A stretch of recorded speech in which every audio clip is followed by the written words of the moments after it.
సద్గుణాలు దుర్గుణాలు. శ్రీ మహావిష్ణువు అనుజ్ఞ ప్రకారం బ్రహ్మదేవుడు సృష్టి అంతా పూర్తి చేశాక కొన్ని గుణాలను కూడా సృష్టించి మీరంతా మానవుల వెంట నివసించి వారికి తోడ్పడండి అని చెప్పి భూలోకానికి పంపాడు. మొట్టమొదటగా భూమి మీదకి వచ్చినప్పుడు గుణాలన్నీ పైకి చూడటానికి ఒకటిగానే ఉండేవి. వాటి స్వభావాలు వేరైనప్పటికీ వాటన్నిటి మధ్య సఖ్యం ఉండేది. అవి కలిసే జీవించేవి, కలిసే సంచరించేవి. ఇలా కొంతకాలం జరిగింది. కానీ కాలం గడిచిన కొద్దీ వాటి మధ్య చీలికలు ఏర్పడ్డాయి. కొన్ని గుణాలకు క్రమంగా పరపతి తగ్గిపోసాగింది. వాటికి జీవితం దుఃఖమయం కాసాగింది. వాటి పోషణకు లేకుండా పోయింది. ఇవి సద్గుణాలు. ఇదే సమయంలో దుర్గుణాలు బాగా విజృంభించాయి. చూస్తూ ఉండగానే వాటి జీవితం 3 పువ్వులు 6 కాయలు కాసాగింది. ఎక్కడ చూసినా వాటికి ఆదరం లభించసాగింది. ఈ మార్పు క్రమంగా హెచ్చిన కొద్దీ సద్గుణాలు దుర్గుణాలతో కలిసి తిరగటం మానేసి వేరే ప్రాంతాల స్థావరాలు చూసుకున్నాయి. కానీ ఈ ప్రాంతాలు అందమైనవి కావు, భాగ్యవంతమైనవి కావు. దుర్గుణాలు మటుకు మంచి దుస్తులు ధరించి మంచి తిండి తిని గొప్ప గొప్ప భవనాలలో జీవిస్తూ ప్రపంచం అన్ని మూలలకు స్వేచ్ఛా విహారం చేసి రాసాగాయి. ఒకరోజు సద్గుణాలన్నీ సమావేశమై తమ స్థితిని గురించి చర్చించుకున్నాయి. మనం సద్గుణాలం కదా, మన గతి ఇలా కావటానికి కారణమేమిటి? ఉండటానికి సరి అయిన ఇళ్ళు లేవు, తినటానికి సరి అయిన తిండి లేదు. మనం ఎక్కడికి వెళ్ళినా అందరూ చేదరించుకునేవారే. ఆ దుర్గుణాలను చూడండి, వాటి వైభవం చెప్పతరం కాదు. అవి ప్రపంచమంతటా స్వేచ్ఛా విహారం చేసి ఎంతో మర్యాద సన్మానము కూడా పొందుతున్నాయి అని ధర్మం అన్నది. వాళ్ళు పట్టుబట్టలు వేసుకున్నారని, పాపులైన మానవులు వాళ్లను ఆదరిస్తున్నారని మనం విచారించటం సబబు కాదు. పుణ్యాత్ములైన వారంతా మననే కీర్తిస్తున్నారు. పుణ్యాత్ములు కాని వారు కూడా గ్రంథాలలో మనమే గొప్ప అని రాస్తున్నారు.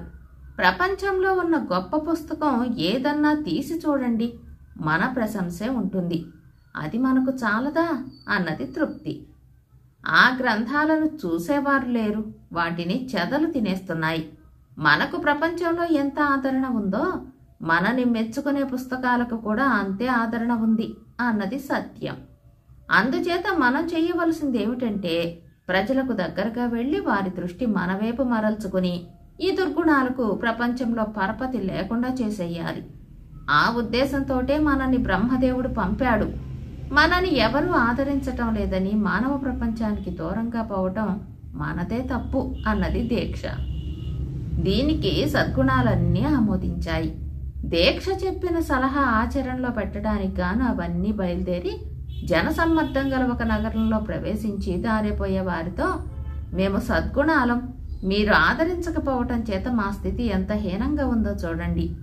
ఎప్పటికైనా మేలుకుని దుర్గుణాలను ఆదరించటం మాని మమ్మల్ని ఆదరించండి, మీ జీవితం స్వర్గతుల్యమవుతుంది అని ప్రబోధించసాగాయి. పుట్ట పగిలినట్టు మీరంతా వచ్చి పడ్డారేమిటి? 1-2 సద్గుణాలతోనే మేము సతమతమైపోతుంటే మీరంతా దేనికి? పదండి పదండి, ఇంకెక్కడికైనా వెళ్ళి ఆదరించే వాళ్ళని చూసుకోండి అని ప్రజలు సద్గుణాలను చేదరించుకున్నారు. మిగిలిన సద్గుణాలు న్యాయం కేసి తిరిగి, ఏమిటి ఘోరం? నీ పేర ఈ నగరంలో అధికారులు భటులు కొల్లలుగా ఉన్నారు కదా, ప్రజలు మన పట్ల ఇంత నిర్లక్ష్యంగా ఉన్నారేమిటి అన్నాయి. న్యాయం సిగ్గుతో తలవంచుకుని, అన్నలారా అక్కలారా, న్యాయాధికారులు రక్షక భటులు నా చెప్పు చేతల్లో ఉంటే నేను మీతో పాటు అష్ట కష్టాలు పడటం ఎందుకు జరుగుతుంది? నేను గొప్పగా ఉంటూ మిమ్మల్ని కూడా గొప్ప స్థానాలలో ఉంచనా అన్నది. ఇప్పుడు మనం ఏం చెయ్యాలి అన్న సమస్య సద్గుణాలను ఎదుర్కొన్నది. నేను చెబుతున్నాను వినండి. ఈ లోకంలో మనమైనా ఉండాలి, ఆ దుర్గుణాలైనా ఉండాలి. అంతేగాని రెంటికి తావులేదు. వాళ్ళు బాగా తిని కొవ్వి ఉంటేనే మనం బక్క చిక్కి ఉన్నా మన ఆత్మబలం అమోఘమైనది.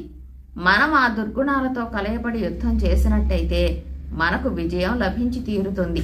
ఈ ప్రపంచంలో దుర్గుణం అనేది లేకుండా రూపుమాపి మానవలోకాన్ని స్వర్గంతో సమంగా చేద్దాం. అప్పుడు గాని సృష్టికర్త అయిన బ్రహ్మదేవుడి పట్ల మనం మన ధర్మాన్ని నిర్వర్తించిన వాళ్ళం కాము అన్నది ఆదర్శం. సద్గుణాలన్నీ కలిసి హర్షధ్వానాలు చేశాయి. ఆదర్శాన్ని తమ నాయకుడిగా పెట్టుకుని అవి దుర్గుణాల మీద యుద్ధం ప్రకటించాయి. దుర్గుణాలు ధైర్యంగా యుద్ధ పిలుపు విని సద్గుణాల సంగతి తేల్చడానికి బయలుదేరి వచ్చాయి. రెండు పక్షాలకు మధ్య ఒక అరణ్యంలో పెద్ద దుమ్మి యుద్ధం జరిగింది. ఈ యుద్ధంలో ఏ పక్షానికి విజయం చేకూరలేదు. ఆ అరణ్యంలోనే ఒక తత్వజ్ఞాని ఉంటున్నాడు. యుద్ధ కోలాహలం విని ఆయన తన తత్వ విచారం కట్టిపెట్టి సద్గుణాలు దుర్గుణాలు పోట్లాడే చోటికి వచ్చాడు. నీకేమైనా మతిపోతోందా? ఎందుకుగాను ఈ యుద్ధం చేస్తున్నారు అని తత్వజ్ఞాని ఉభయ పక్షాలను అడిగాడు. భూప్రపంచంలో ఈ దుర్గుణాలు లేకుండా చేయటం మా విధి. ఇవి మానవులను తమ వైపు ఆకర్షించి పాపాన్ని పెంపొందజేస్తున్నాయి. వీటిని నిర్మూలించి ప్రపంచంలో పుణ్యాన్ని ప్రతిష్ఠ చేస్తాం అన్నాయి సద్గుణాలు. ఎవరు ఆదరించేవారు లేక దిక్కులేని పక్షులైపోయి ఈ సద్గుణాలు మా పైన కత్తి కట్టాయి. అసలు ప్రపంచానికి ఏలికలం మేమే. ఆ సంగతి నిరూపించటానికి మేము ఈ సద్గుణాలతో యుద్ధం చేస్తున్నాం అన్నాయి దుర్గుణాలు. మీరంతా పరమ మూఢులు. మీలో ఒకరు ఎక్కువ ఒకరు తక్కువ లేదు. బ్రహ్మదేవుడు మొదట సృష్టించినప్పుడు మీరంతా ఒకటిగానే ఉన్నారు. ఈ తేడాలు మీరు సృష్టించుకున్నవే. తాము ఎక్కువైన వాళ్లమని సద్గుణాలు అనుకున్నాయి, తాము బలమైన వాళ్లమని దుర్గుణాలు అనుకున్నాయి. నిజానికి జ్ఞానికి పుణ్యపాపాలు రెండూ ఒకటే. అటువంటి వాడు సద్గుణాలకు దుర్గుణాలకు కూడా అతీతుడుగా ఉంటాడు. కనుక మీరు ఈ వృధా కలహం మాని సఖ్యంగా ఉండటం నేర్చుకోండి అన్నాడు తత్వజ్ఞాని. వెంటనే రెండు పక్షాలు యుద్ధం విరమించి వెళ్ళిపోయాయి. కానీ రాజీ జరగటం ఎలా? రాయబారిగా ఎవరు వెళ్ళేటట్టు? దుర్గుణాలు రాజీకి ఒప్పుకుంటాయా?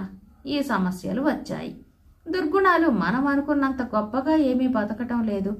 ప్రజలు వాటిని ఒక కంట కనిపెట్టి ఉంటూనే ఉన్నారు. ఎన్నోసార్లు లంచగొండితనం జరిమానాలు చెల్లించి అవమానానికి గురయ్యింది.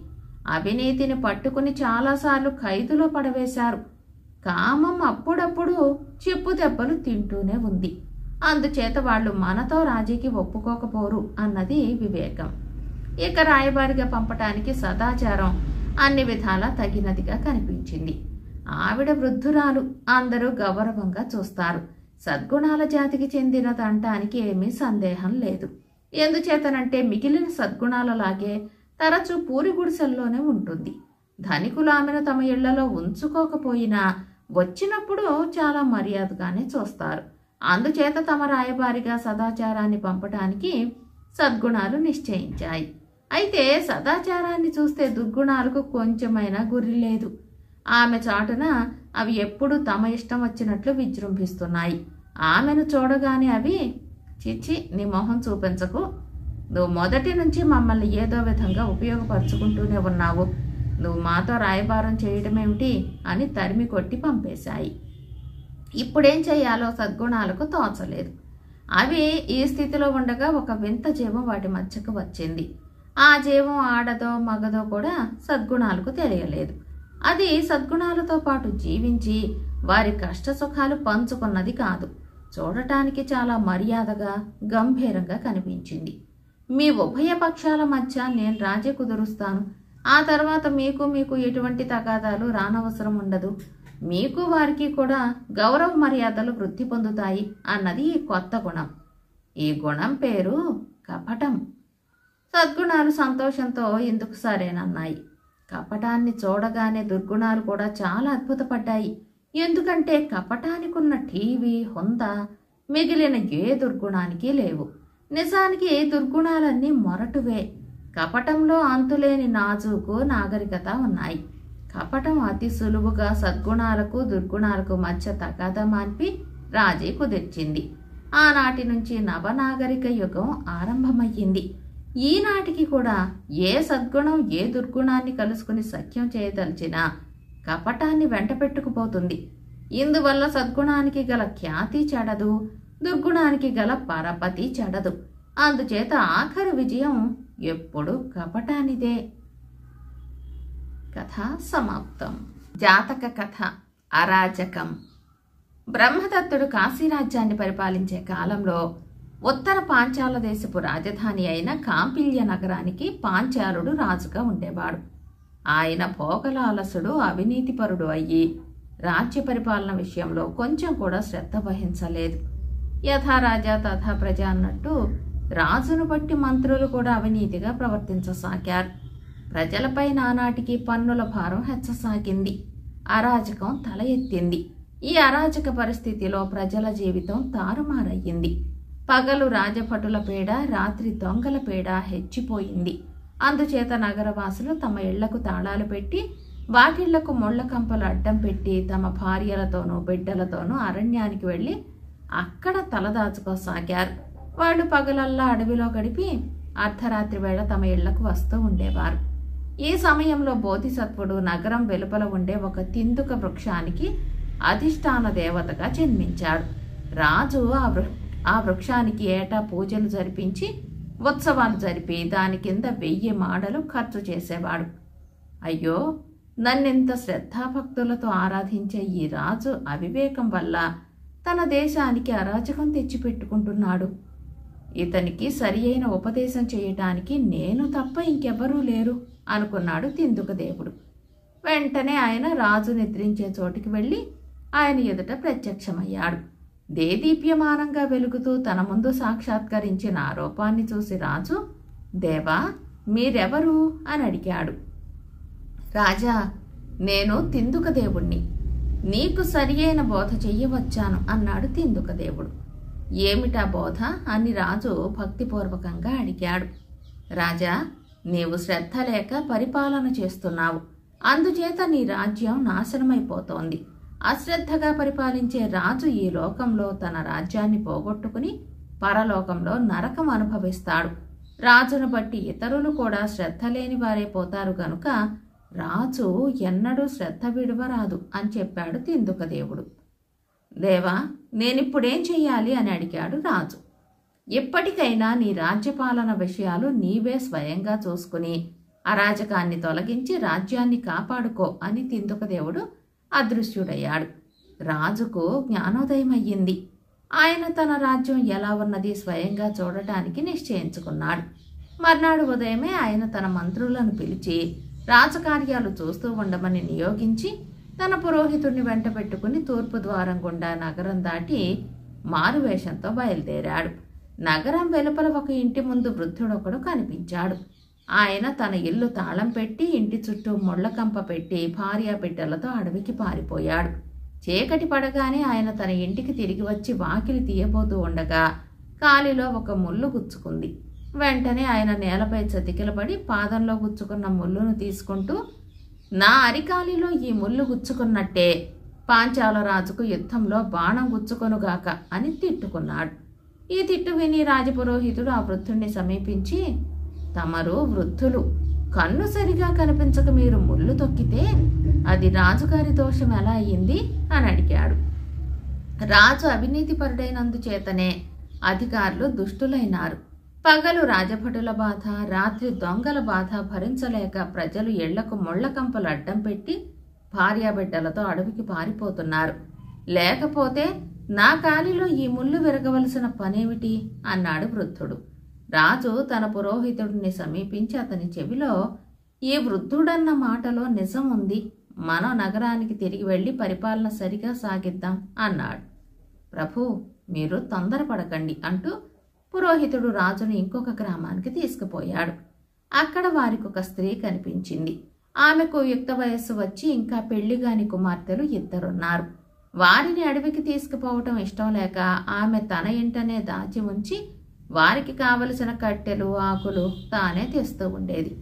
ఇప్పుడు ఆమె ఏవో ఆకులు కోయడానికి ఒక చెట్టు ఎక్కి దానిపై నుంచి కింద పడి, ఈ రాజు చచ్చిపోను, వీడు బతికొండగా కన్యలకు పెళ్లి గీత కూడా లేదు అన్నది. ఈ మాటలు విని పురోహితుడు ఆమెను సమీపించి, బుద్ధిహీనురాలా, రాజ్యంలో ఉండే ప్రతి కన్యకు భర్తను వెతకటమే రాజుగారి పని అనుకున్నావా అన్నాడు. అరాజకం పెరిగింది. దుర్మార్గులు విజృంభించారు. పగలు రాజభటుల భయం, రాత్రి దొంగల భయం. కన్యలకు భర్తలెలా దొరుకుతారు అన్నదా స్త్రీ. రాజు పురోహితుడు అక్కడి నుంచి బయలుదేరి ఇంకా ముందుకు వెళ్ళారు. ఒక పొలాన్ని దున్నుతూ ఒక రైతు వారి కంటపడ్డాడు. అతను దున్నుతూ ఉండగానే నాగలి కర్ర గుచ్చుకుని ఒక ఎద్దు పడిపోయింది. వెంటనే ఆ రైతు పట్టలేని కోపంతో, ఈ పాంచాల రాజు గుండెలో బల్లెం గుచ్చుకుని ఇలాగే పడిపోరాదా, మా కష్టాలు తీరుతాయి అన్నాడు. పురోహితుడు రైతుతో, ఏమోయ్, నీ అశ్రద్ధ వల్ల ఎద్దుకు దెబ్బ తగిలి పడిపోతే అందులో రాజుగారి తప్పేమిటి అన్నాడు. రాజుగారి తప్పు కాకపోతే ఎవరి తప్పు? పాలకులు దుర్మార్గులైతే బక్కవాళ్లేం బతుకుతారు? పగలు రాజభటుల భయం, రాత్రి దొంగల భయం. నా భార్య నా కోసం వండి తెచ్చిన కూడు దుర్మార్గులు మెక్కేశారు. మళ్లీ వండి ఎప్పుడు తెస్తుందా అని నేను నోరు తెరుచుకు చూస్తూ ఉండటం మూలాన బంగారం అంటే ఎద్దు కాస్త దెబ్బతిని పడిపోయింది అన్నాడు రైతు. ఆ రాత్రికి వాళ్ళిద్దరూ ఒక గ్రామంలో పడుకున్నారు. మర్నాడు తెల్లవారు లేవగానే వారికి ఒక పాలు పితికేవాడు కనిపించాడు. అతను పాలు తీస్తూ ఉండగా ఆవు ఒక్క తన్ను తన్నింది. పాలు పితికేవాడు ఆ దెబ్బకు అబ్బా అని పెద్దగా మూలుగుతూ వెనక్కుపడి, ఈ పాంచాల రాజుకు కూడా ఇలాగే యుద్ధంలో కత్తిపోటు తగిలితే ఎంత బాగుండును అన్నాడు. నీ ఆవు పాలివ్వక తన్నితే అది కూడా రాజు తప్పేనా అన్నాడు పురోహితుడు. ఎందుకు కాదు? పాలకులు దుర్మార్గులైతే బక్కవాళ్లేం బతుకుతారు? పాలిచ్చే గొడ్లన్నిటినీ పితికినా వాళ్లే పట్టుకుపోయిరి. ఎన్నడూ పితకని ఆవును పితికితే తన్నదా అన్నాడు పాలు పితికేవాడు. అక్కడి నుండి బయలుదేరి రాజు, పురోహితుడు తమ రాజధానికి పోసాగారు. దారిలో వారికి ఒక దృశ్యం కనిపించింది. ఒక మడుగులో ఉన్న కప్పలను బతికి ఉండగానే కాకులు పొడుచుకు తింటున్నాయి. ఆ కప్పలలో ఒకటి క్రోధావేశంతో, ఈ కాకులు మమ్మల్ని ఎలా బతికి ఉండగానే పీకు తింటున్నాయో అలాగే పాంచాల రాజును అతని సంతానాన్ని శత్రువులు పీకు తింటారుగాక అన్నది. ఓసి మతిమాలిన కప్ప, మిమ్మల్ని పీకు తినే కాకుల్ని ఏమీ అనలేక రాజుగారికి శాపనార్థాలు పెడుతున్నావా అన్నాడు పురోహితుడు కప్పతో. దానికి కప్ప, రాజుగారిని తృప్తి చేయటానికి పురోహితుడు అలాగే అడుగుతాడు, ఆశ్చర్యం లేదు. కానీ దేశంలో కాకబలులు కూడా కరువైపోబట్టే కదా కాకులు బతికున్న కప్పల్ని పీక్కు తినే దుస్థితి పట్టింది. అటువంటి దేశాన్ని పాలించేవాడు చస్తే ఎంత మేలు అన్నది. అది విన్న రాజు, నన్ను కప్పలు కూడా శపిస్తున్నాయి, ఇక లాభం లేదు. మనం నగరానికి తిరిగి వెళ్ళి ఈ అరాజకాన్ని తొదముట్టిద్దాం అన్నాడు. ఆ ప్రకారమే ఆయన రాజ్య పరిపాలనలో శ్రద్ధ చూపి లోపాలన్నీ సవరణ చేసి ప్రజలకు శాంతి సౌఖ్యాలు కలిగేలాగూ చాలా కాలం పరిపాలన సాగించాడు. కథ సమాప్తం. బేతాళ కథ. ప్రాణరక్షణ. విసుగు చెందని విక్రమార్కుడు మళ్లీ చెట్టు వద్దకు వెళ్లి శవాన్ని దించి భుజాన వేసుకుని మౌనంగా శ్మశానానికేసి నడవసాగాడు. అప్పుడు శవంలోని బేతాళుడు, రాజా, తెలియని వాడి కోసరం నువ్వు ఎన్ని పాటలు పడుతున్నావు కానీ అది ఎంత ప్రమాదమో గ్రహించావు కావు. ఆప్తులు కాని వారి ప్రాణాలను కాపాడటానికి యత్నించినా అది ప్రమాదకరంగానే పరిణమిస్తుందని తెలపటానికి నీకు మళ్ళీ కథ చెబుతాను విను అంటూ ఈ విధంగా చెప్పసాగాడు. ఒక దూరదేశంలో సముద్ర తీరాన గుట్టల మధ్య గుడిసె వేసుకుని ఒక ముసలివాడు నివసిస్తూ ఉండేవాడు. అక్కడి సముద్రం అంతా రాళ్లమయం. సముద్రంలో పోటు వచ్చినప్పుడు నాచు కొట్టుకు వచ్చి ఈ రాళ్ల సందున చిక్కుకుంటూ ఉండేది. ముసలివాడు ఆ సముద్రపు నాచు పోగు చేసి సమీపంలో ఉన్న గ్రామంలో అమ్మి ఆ డబ్బులతో జీవయాత్ర సాగిస్తూ ఉండేవాడు. గ్రామంలో కొద్దిపాటి వ్యవసాయం సాగుతూ ఉండేది. కానీ అక్కడి నేల సారవంతమైనది కాదు. అందుచేత రైతులు సముద్రపు నాచును ఎరువుగా ఉపయోగించేవారు. డబ్బు పోసి సముద్రపు నాచు కొనలేని వాళ్ళు సముద్ర తీరానికి వచ్చి ఏరుకుపోతూ ఉండేవారు. కానీ ముసలివాడిలాగా అదే వృత్తిగా జీవించేవారెవ్వరూ లేరు. ముసలివాడికి అకస్మాత్తుగా కేళ్లవాతం వచ్చింది. 50 ఏళ్ల పాటు నాచు పోగు చేసి జీవించిన వాడు కాస్త నడవలేని స్థితికి వచ్చేశాడు. అందుచేత ఆ పనికి వాడి మనవరాలు మళ్ళీ పూనుకుంది. మళ్ళీ 15-16 ఏళ్ల పిల్ల. ఆమె జీవితం అంతా సముద్ర తీరానే గడిచింది. తాత సముద్రపు నాచు కోసం వెళ్లేటప్పుడు ఆ పిల్ల కూడా వెంట వెళ్లేది. తాత నాచు అమ్ముకు రావటానికి గ్రామానికి వెళ్ళినప్పుడు ఆమె సముద్ర తీరం వెంబడి ఉన్న రాళ్ల గుట్టల మీదుగా వెళ్లి నాచు దొరికే చోట్లన్నీ పరిశోధించేది. ఈ పరిశోధనల ఫలితంగా మల్లికి ఒక అద్భుతమైన ప్రదేశం కనిపించింది. అది ఒక కోన. ముసలివాడి ఇంటికి ఎగువగా కొద్ది దూరాన సముద్రం లోపలికి చొచ్చుకు రావటం వల్ల ఈ కోన ఏర్పడింది. దీని నిండా చెదురుగా రాళ్ల గుట్టలున్నాయి. సముద్రం పోటు వచ్చినప్పుడు వీటిలో చాలా భాగం మునిగిపోతాయి. ఆటు వచ్చినప్పుడు బోలెడంత సముద్రపు నాచు ఆ గుట్టల మీద దిగబడిపోతుంది. ఆ కోన చాలా ప్రమాదకరమైన ప్రదేశం. కానీ అక్కడ అంతులేని నాచున్నది. అక్కడికి దారి కూడా లేదు. మళ్ళీ తన చేతులతో బరువైన రాళ్లు తెచ్చి అక్కడక్కడ వేసి తమ ఇంటి ముందు నుంచి కోనకు ఒక దారి ఏర్పాటు చేసుకుంది.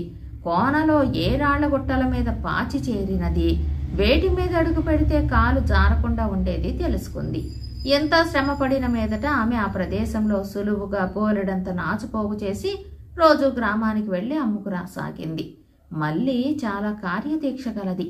ఆమెకు నాచుపోగు చేయటం మీద తప్ప మరి దేని మీద దృష్టి లేదు. గ్రామంలో ఆమెకు స్నేహితులంటూ ఎవ్వరూ లేరు.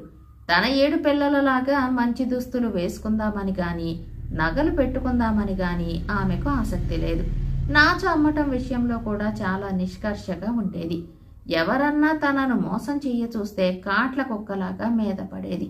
ఒకరోజు ఆమె కోనలో నాచు పోగు చేస్తూ ఉండగా ఒక యువకుడు అటుగా వచ్చాడు.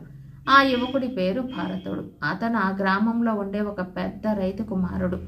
అతను నాచు పోగు చేసుకోవడానికి వచ్చాడని గ్రహించి మళ్ళీ అతన్ని సమీపించి కోపంగా, "నీకిక్కడేం పని?" అని అడిగింది. "నీకేం పనో నాకు అదే పని. ఇక్కడ ఇంత నాచున్నదని నాకు తెలీదు" అన్నాడు భరతుడు చుట్టూ కలయ చూస్తూ. "ఆ నాచు ముట్టుకుని చూడు" అన్నది మళ్ళీ బెదిరింపుగా. "ఏం చేస్తావు? నీ పాటి బలం నాకు లేదనుకున్నావా ఏమిటి?" అన్నాడు భరతుడు నవ్వుతూ. "ఈ కోన నాది. ఇక్కడికి వచ్చే దారి నేనే చేశాను" అన్నది మళ్ళీ. "ఈ సముద్రం అంతా నీదేనంటావా ఏమిటి? ఇది అందరిదీని" అన్నాడు భరతుడు. "గాలి అందరిదీని, అందుకని మీ ఇంటి కప్పెక్కి గాలి పీలిస్తే నువ్వు ఊరుకుంటావా?" అన్నది మళ్ళీ. "కావలిస్తే గ్రామాధికారి దగ్గర ఫిర్యాదు చేసుకో. నేను మాత్రం ఇక్కడి నాచు తీసుకుపోయి తీరుతాను" అన్నాడు భరతుడు. మళ్ళీ వెంటనే గ్రామాధికారి దగ్గరికి వెళ్లి ఫిర్యాదు చేసింది. భరతుడు అన్న మాట అబద్ధం కాదు. ఆ కోనలో ఉన్న నాచంతా నీదేనంటే లాభం లేదు. అది ఏరుకునేటందుకు అందరికీ హక్కు ఉంది అని గ్రామాధికారి సౌమ్యంగా ఆమెతో చెప్పాడు. "ఆ కోనకు దారి లేదు. మా ఇంటి ముందరిగా ఉన్న దారే దారి. మా స్థలంలో నుంచి నడవటానికి కూడా అందరికీ హక్కున్నదా?" అని మళ్ళీ అడిగింది. భరతుడి తండ్రి తన వద్ద చౌకగా నాచుకొనటానికి ప్రయత్నించాడని, తాను అమ్మకపోయేసరికి తన కొడుకును పంపకం చేశాడని అన్నది. అంతా విని గ్రామాధికారి, "మళ్ళీ ఈ భాగ్యానికి పెద్దవాళ్లతో ఎందుకు తగువ పెట్టుకుంటావు? సముద్రపు నాచు ఒకరి సొత్తు కాదు. దాన్ని ఎవరైనా తీసుకోవచ్చు. అదీగాక ఆ కోనలో చాలా నాచున్నదట. నువ్వు తీసుకోగలిగినంత నువ్వు తీసుకో. అతనికి సాధ్యమైనంత అతన్ని తీసుకొని" అని సలహా ఇచ్చాడు. మళ్ళీ ఈ తీర్పు విని మండిపడిపోయింది. "ఒకరి తీర్పుతో నాకేం పని? ఆ కోనలోకి అడుగుపెట్టిన వాళ్ళ కాళ్ళు విరిగిపోతాయి. అప్పుడు గాని మనుషులకు బుద్ధి రాదు" అని ఆమె గ్రామంలో కనిపించిన వారందరికీ చెప్పి ఇంటికి వచ్చేసింది. తర్వాత భరతుడు ఆమెతో సంధి చేసుకోవడానికి వచ్చాడు. "అనవసరంగా మనకి జగడం దేనికి? నువ్వు ఆడపిల్లవు, నేను మగవాణ్ణి. నీకు అందుబాటులో ఉండే నాచు నేను అంటుకోను. దూరంగా ఉండే రాళ్లగుట్టల మీద నేను ఏరుకుంటాను. ఆ విధంగా రాజీపడి ఇప్పటి నుంచి మనం స్నేహంగా ఉందాం" అన్నాడు భరతుడు. "ఆ కబుర్లన్నీ తీసిపెట్టు. నీతో నాకు స్నేహం ఏమిటి? నీకు ఆ కోన సంగతి ఏమీ తెలీదు. అందులోకి నువ్వెంత దూరం పోగలవో నేను అంతకంటే ఎక్కువ దూరం పోగలను. నాతో అనవసరంగా పోటీపడి చిక్కుల్లో పడకు" అన్నది మళ్ళీ. "సరే, అది చూద్దాం" అన్నాడు భరతుడు పట్టుదలగా. మూర్ఖంగా కోనలోకి పోయి గుండంలో పడి బయటికి రాలేక మునిగిపోతుంటే, "నేను నిన్ను రక్షించను, జ్ఞాపకం ఉంచుకో" అని మళ్ళీ అతన్ని బెదిరించింది. భరతుడు నిర్లక్ష్యంగా నవ్వాడు. కొంతకాలం గడిచింది. ఒకరోజు బాగా ముసురు పట్టింది. గాలి కూడా సాగి తుఫాను వచ్చే సూచనలు కనిపించాయి. అందుచేత నాచుపోగు చేయటానికి మళ్ళీ తన కొంకి కర్ర తీసుకుని రోజు కన్నా పెందలాడే కోనకు బయలుదేరింది. ఆమె అక్కడికి చేరేసరికి భరతుడు అప్పుడే వచ్చి ఉన్నాడు. సముద్రం బాగా తెరులుతున్నది. చినుకులు కూడా ఆరంభమయ్యాయి. భరతుడు ఒక రాతిగుట్ట మీద నిలబడి నాచు కోసం ఎంత దూరం పోగలనా అని చూడసాగాడు. అతనికన్నా దూరం వెళ్ళటానికి మళ్ళీ నిశ్చయించుకున్నది. భరతుడు ఏదో నిశ్చయించుకున్న వాడల్లే ఒక గుట్ట మీద నుంచి ఇంకొక గుట్ట మీదకి దూకుతూ ఉత్తరపు వైపుగా పోసాగాడు. మళ్ళీ మనసు ఆనందంతో నిండిపోయింది.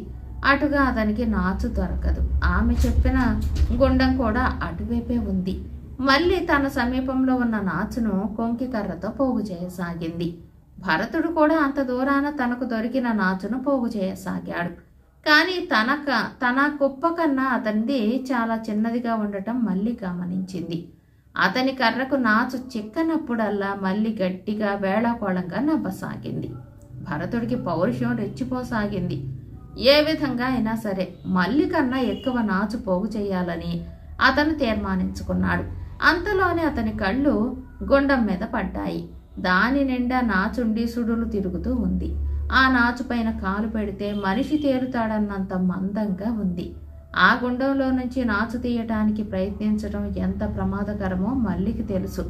ఆమె దాని ఛాయలకెన్నడూ పోలేదు. దాని చుట్టూ ఉండే రాళ్లు చాలా జారుడు రాళ్లు. ఆటు సమయంలో కూడా దానిలోని నీళ్లు పూర్తిగా తీయవు. భరతుడు ఈ గుండం చుట్టూ ఉన్న రాళ్ల మీదికి వచ్చి అతి కష్టం మీద కాళ్లు జారకుండా చూసుకుంటూ తన కొంకి కర్రతో కొద్దిపాటి నాచు పైకి లాగాడు. మరుక్షణమే అతని కాలు జారింది. కాని గుండంలో పడకుండా తప్పుకున్నాడు. నీకేమైనా మతిపోయిందా? అందులో పడితే చస్తావు అని మళ్ళీ కేక పెట్టింది. నీ పని నువ్వు చూసుకో, నా ఊసెందుకు నీకు అన్నాడు భరతుడు. నీ ఊసు నాకేమీ అక్కర్లేదులే అంటూ మళ్ళీ తన కొంకి కర్ర ఎత్తుకుని నాచు కోసం వెతుకుతూ కదిలింది. అంతలోనే గుండంలో ఏదో పడిన చప్పుడు ఆమెకు వినిపించింది. తల ఎత్తి చూస్తే భరతుడు లేడు. అతని శరీరం గుండంలో దొర్లుతూ తిరగటం ఆమె కంటపడింది. ఆమె కాళ్ల మీద చేతుల మీద పాక్కుంటూ గుండం వద్దకు వెళ్ళింది. భరతుడు ఒకసారి తేలి కనిపించాడు. అతని నుదురుకు పెద్ద గాయమై రక్తం కారుతూ ఉంది. అతని దగ్గరికి రాగానే అతని చొక్కా పట్టుకుని తన కొంకి కర్ర అందిస్తూ, ఈ కర్రను గట్టిగా పట్టుకో అంది. అతను కర్రను పట్టుకున్నాడు. అప్పుడు ఆమె అతన్ని రాళ్ల మీదికి లాగింది. తర్వాత ఏం చేయాలో మల్లికి తెలియలేదు. సముద్రం పోటు వస్తున్నది. అక్కడి నుంచి అతన్ని తీసుకుపోకపోతే త్వరలోనే తన చుట్టుపక్కల ప్రాంతం అంతా మునిగిపోతుంది. ఆమె అతన్ని ఎత్తడానికి ప్రయత్నించింది. ఆమెకు ఎక్కడ లేని సత్తువ వచ్చింది. అతన్ని మోసుకుంటూ ఆమె అతి ప్రయాస మీద తన గుడిసెకు చేరుకుంది. భరతుడికి ఇప్పుడు స్పృహ లేదు. అతని మొహం పూర్తిగా పాలిపోయి ఉంది. అతన్ని చూసి ముసలాడు, మళ్ళీ ప్రాణం పోయినట్టుందే అన్నాడు. ఇంకా లేదు తాత, నేను గ్రామానికి వెళ్ళి వాళ్ళని పిలుచుకువస్తాను, బతికించుకుంటారేమో అన్నది మళ్ళీ. ఇంకా నయం, అటువంటి పిచ్చి పని చెయ్యకు, పగ కొద్దీ మనమే చంపామంటారు అన్నాడు ఆ వృద్ధుడు. మళ్ళీ ఒక క్షణం పాటు నివ్వెరపోయింది. మరుక్షణం అంటే అనని అంటూ ఆమె గ్రామానికి పరిగెత్తింది. త్వరలోనే భరతుడి తల్లి తండ్రి నౌకర్లు వచ్చారు. తల్లి భరతుడి మీద పడి, అయ్యో నిన్ను పొట్టన పెట్టుకున్నారా తండ్రి అంటూ ఏడ్చింది. భరతుడి తండ్రి ఊరుకోమని భార్యను మందలిస్తూ, నా కొడుకును ఎంత చేసిన వాళ్ళ రక్తం కళ్ళ చూడకుండా వదిలిపెడతానా అన్నాడు. మల్లికి గుండెలు అవిసిపోయాయి. తన తాత చెప్పినంత కాబోతోంది. భరతుడు ఎట్లాగూ బతకడు. హత్యానేరం తన మీద మోపి తనను ఉరితీస్తారు. తాను అతన్ని రక్షించటానికి తన ప్రాణాన్ని ఒడ్డినట్టు సాక్ష్యం ఏముంది? స్పృహ లేకుండా ఉన్న తమ కొడుకును మల్లిని వెంట పెట్టుకుని రైతు దంపతులు తమ గ్రామానికి వెళ్లారు. వారు మల్లిని గ్రామాధికారికి అప్పగించి తమ కొడుకు నాచు తీసుకుపోతున్నాడని కొట్టి చంపేసిందని ఫిర్యాదు చేశారు. ఆయన ఆ రాత్రల్లా మల్లిని ఖైదులో ఉంచాడు. ఒక రాత్రి వేళ భరతుడు పెద్దగా మూలిగి కళ్ళు తెరిచాడు. ఏం నాయనా అంటూ తల్లి అతని ఎదుటికి వెళ్ళింది. అతను ఎవరి కోసమో వెతుకుతున్నట్టుగా చుట్టూ చూశాడు. అతనికి స్పృహ వచ్చినందుకు తల్లిదండ్రులు చాలా సంతోషించారు. అతను బతుకుతాడని వైద్యుడు కూడా వాళ్లకు ధైర్యం చెప్పాడు. మర్నాడు భరతుడి తండ్రి ఖైదులో ఉన్న మల్లి కోసం వచ్చాడు. మల్లి ఆయనను చూసి నిర్ఘాంతపోయింది. తల్లి, మా వాడు నీ కోసం కలవరిస్తున్నాడు. నిన్ను చూడండి వాడు కన్ను మూసి నిద్రపోయేటట్టు లేడు. ఒక్కసారి మా ఇంటికి రా, నీ రుణం ఉంచుకోము అంటూ పిలిచాడు. మళ్ళీ వెళ్ళింది. ఆమెను చూసి భరతుడు చాలా సంతోషించాడు. తర్వాత కాలక్రమాన భరతుడు కోలుకున్నాడు. అతనికి మల్లినిచ్చి పెళ్లి చేశారు. మళ్ళీ తన తాతతో సహా సముద్ర తీరాన్ని గుడిసెను వదిలి శ్రీమంతుల ఇంట్లో అడుగుపెట్టింది. బేతాళుడి కథ చెప్పి, రాజా, నాకు ఒకే ఒక సందేహం. తాత వద్దంటున్నా వెనక తన మీద హత్యానేరం మోపుతారని కూడా జంకగా మళ్ళీ భరతుడి తల్లిదండ్రుల వద్దకు ఎందుకు వెళ్ళింది? భరతుడి మీద ప్రేమ చేతన, తనతో పంతానికి వెళ్ళి భరతుడు అపాయం వాత పడ్డాడన్న పశ్చాత్తాపం చేతనా? ఈ సందేహానికి సమాధానం తెలిసి కూడా చెప్పకపోయావో నీ తల పగిలిపోతుంది అన్నాడు. మల్లికి భరతుడి మీద అంతలో ప్రేమ కలగవలసిన కారణమేమీ లేదు. ఆమెకు సరి అయిన సమయంలో అతని ప్రాణాన్ని కాపాడాలనే పుణ్యభావం కలిగింది. పుణ్యకార్యాలకు పూనుకున్నవారు తమ ప్రయత్నం సఫలం కావటానికి ఎంత త్యాగమైనా చేస్తారు. అందుచేతనే మల్లి తెగించి ఆ గుండం వద్దకు వెళ్ళింది. అతన్ని ఆమె గుండం నుంచి రక్షించిందే కాని అపాయ స్థితి నుంచి రక్షించటం ఆమె వల్ల కాలేదు. ఆ పని భరతుడి తల్లిదండ్రులు మాత్రమే చేయగలరు. అందుచేత వారిని పిలవటానికి ఆమె గ్రామానికి బయలుదేరింది. అది వరకు ఒకసారి తన ప్రాణాన్ని పోగొట్టుకున్నంత పని చేసి భరతుణ్ణి గుండం నుంచి రక్షించిన మల్లికి అతని తల్లిదండ్రులు తనను హంతకురాలంటారేమోనన్న భయం లేకపోవడంలో ఆశ్చర్యమేమీ లేదు అన్నాడు విక్రమార్కుడు. ఈ విధంగా రాజుకు మౌనభంగం కలగగానే బేతాళుడు శవంతో సహా మాయమై తిరిగి చెట్టెక్కాడు. కథ కంచికి మనమింటికి.